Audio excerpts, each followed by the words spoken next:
Facebook, how to add music to profile. Hey everyone, welcome back to our channel. In today's video I will guide you on how you can add music to profile on Facebook, so make sure to watch the video till the very end. So if you want to add a music to profile on Facebook, go ahead and first of all make sure to launch the Facebook application here.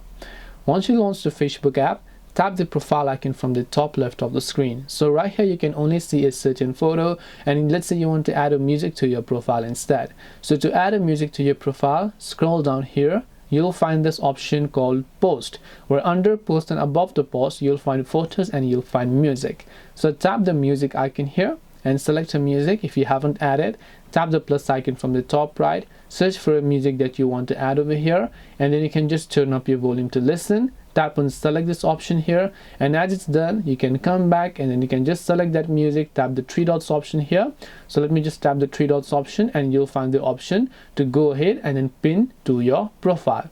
This way you should be able to go ahead and then basically add songs to your Facebook profile. Hope this video is very helpful. If you have any questions, feel free to leave them down below.